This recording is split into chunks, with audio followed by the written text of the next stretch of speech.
Hii ni barua ya Tai wanakusanyika pamoja ya leo Jumamosi, tarehe 21 mwezi wa pili mwaka wa 2026, kutoka kwa nabii wa Mungu ndugu Joseph Branham wa maskani ya Branham huko Jeffersonville, Indiana, Marekani, kwa bibi harusi wa Yesu Kristo kote ulimwenguni. Wapendwa wana-kondoo, ni heshima na majaliwa yaliyoje kusema sisi ni wana-kondoo wa Mungu, ambao yeye alimtuma malaika mjumbe wake wa 7 kuwaita na kuwalisha mana yake iliyohifadhiwa na iliyofichwa. Tumeridhika na tunaamini ujumbe huu ni sauti ya Mungu ambayo imetumwa kumkamilisha bibi harusi wake. Tunaamini kapi linajiondoa kwenye ngano, na sasa bibi harusi wake amekaa katika uwepo wa mwana akibonyeza play apate kuiva. Na hilo ndilo kusudi letu la kuwa hapa, rafiki, kukaa katika uwepo wa mwana, hata kundi letu dogo la watu hapa, hata litakapoiva sana kwa ajili ya Kristo, liwe mkate kwenye meza yake. Hivyo ndivyo ninalitaka lifanye. Yeyote ambaye haamini kwamba kubonyeza play na kuisikia sauti ya Mungu iliyothibitishwa ikinena ndiyo sauti iliyo muhimu zaidi unayopaswa kuisikia, ni mtu anayejiepusha na uso wa Bwana. Hamna budi kulikabili ama kufanya jambo fulani juu yake. Una jukumu, kila mtu analo, nawe huna budi kukabiliana na mambo haya. Jinsi gani nukuu hii iliyo ya kweli na muhimu kwa ajili ya siku hii! Kuna mgawanyiko mwingi miongoni mwa walioitwa watoke wa Mungu. Je, ni muhimu zaidi kuzicheza kanda kanisani ili kuisikia sauti ya Mungu, au hivi sasa ni muhimu zaidi wahudumu kulihudumu neno? Mungu amewaita na kuwaweka wahudumu hapa ili kulidumisha neno mbele ya watu. Wao ni wachungaji. Neno linafundisha hili. Wanapaswa kuheshimiwa na kutambuliwa kama watu ambao Mungu amewaita na kuwaweka. Hatuwezi na hatupaswi kusema kamwe wao si bibi harusi.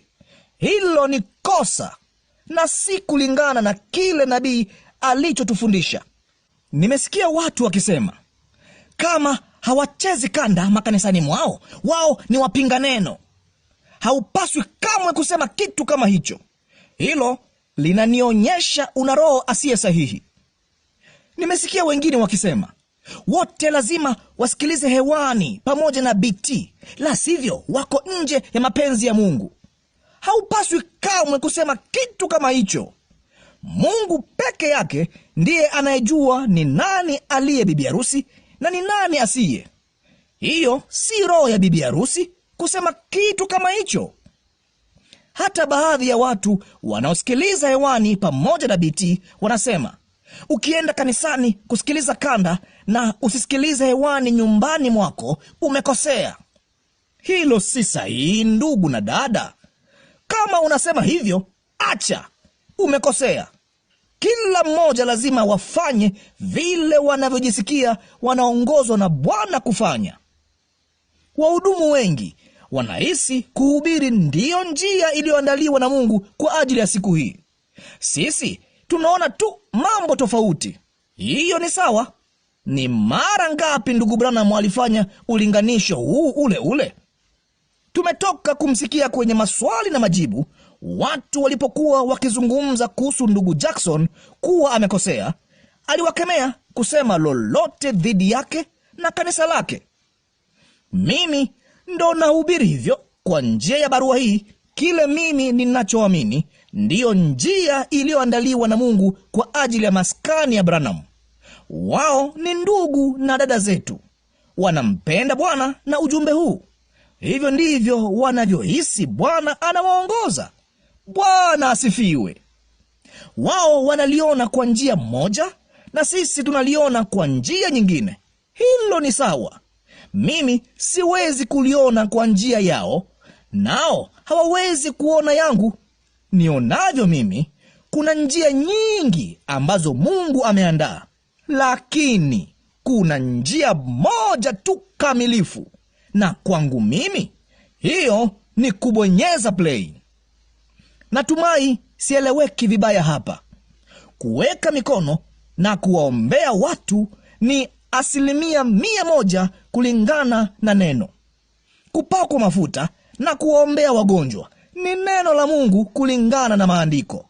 Ndugu Branham alituhubiria na kutufundisha yote kuwa ni neno, lakini mimi naitaka njia kamilifu ya Mungu aliyoiandaa.